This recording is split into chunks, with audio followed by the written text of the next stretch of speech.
এ পর্যায়ে আমরা আলোচনা করব SSC 2024 English first paper suggestion. দেখো আমাদের বলছে যে প্যারাগ্রাফ অংশে আমরা কী কী দেখতে পারি। প্যারাগ্রাফ অংশে আমরা দেখব ট্রি প্লান্টেশন, এক নম্বরে দেখব উইন্টার মর্নিং, এটা একটু দেখব। তারপর এনভায়রনমেন্ট পলিউশন বা ওয়াটার পলিউশন, এটা একটু দেখবে।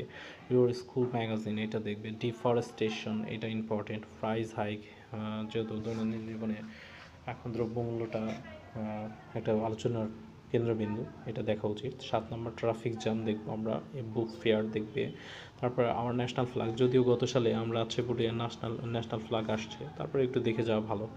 রেইনি ডেটা দেখবে। তারপরে ইন্টারন্যাশনাল মাদার ল্যাঙ্গুয়েজ ডে বা 21 ফেব্রুয়ারি, যেহেতু সামনে ভাষার মাস, সো এটা আমাদের দেখা উচিত। পরবর্তীতে আমরা কমপ্লিটিং স্টোরি, কিছু গুরুত্বপূর্ণ কমপ্লিটিং স্টোরি একটু দেখে যাওয়া উচিত, যেমন অনেস্ট উড কাটার, এটা অনেক ইম্পর্টেন্ট। তারপর রবার্ট ব্রুশ, এটা দেখা উচিত। ট্রু ফ্রেন্ড অ্যান্ড বেয়ার, এটা দেখা উচিত। Failure are but the pillar of success, এটা দেখা উচিত। King Midas and his gold touch, এটা দেখবে তোমরা। তারপরে বলছে dress does not make a man great, মানে শেখ সাদির গল্পটা দেখবে। বাইজিদ বোস্তামি, এটাও অনেক ইম্পর্টেন্ট। তারপরে বলছে যে লায়ন অ্যান্ড মাউস, এটা একটু দেখবে।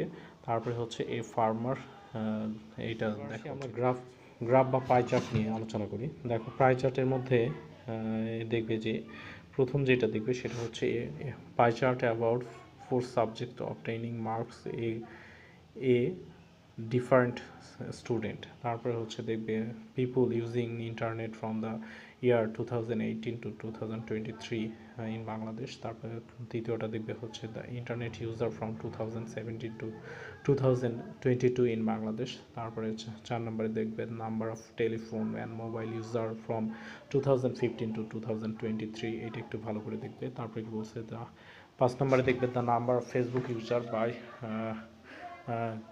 বলছে জেন্ডার ইন আ সিটি। তারপরে হচ্ছে 6 নম্বরে দেখবো আমরা হচ্ছে কি যে the number of people using mobile phone from 2017 to 2020 in Bangladesh. তারপরে 7 নম্বর price hike of necessary goods from হচ্ছে 2020 to 2004, এটা অনেক ইম্পর্টেন্ট।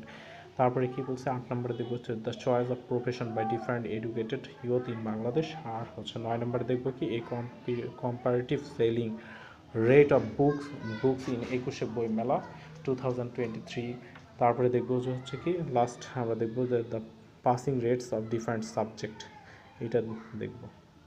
পরবর্তীতে আমরা দেখব এক ইনফর্মাল লেটার বা ইমেল। 1 নম্বরে দেখব annual sport day, cultural day, science fair of your school অথবা সামার ভ্যাকেশন বা উইন্টার ভ্যাকেশন, এটা দেখবে। এই টপিকগুলো দেখবে। 2 নম্বর দেখবে make a letter to your friend about preparation for the SSC examination. তারপরে 3 নম্বরে দেখবে benefit or importance of reading news paper or learning English. তারপরে 4 নম্বর দেখবে importance of games and sports and cultural activities. 5 নম্বরে দেখবে plan after the SSC exam or হচ্ছে future plan of your life or aim in life. তারপরে 6 নম্বরে দেখবে invention to join picnic, invitation to join the picnic, birthday or wedding ceremony or summer vacation. 7 নম্বরে দেখবে হচ্ছে congratulating him or her brilliant success or result. আর তারপরে আমাদের topic হচ্ছে ডায়ালগে দেখবে make a dialogue about importance of tree plantation দেখবে। তারপরে হচ্ছে dialogue writing about the importance of early rising, এটা অনেক important. Plan after the SSC exam, SSC পরীক্ষার পরে তোমার পরিকল্পনা। তারপরে preparation of SSC exam coming SSC exam, এইটার পরে দেখবে bad effect of mobile phone, smoking,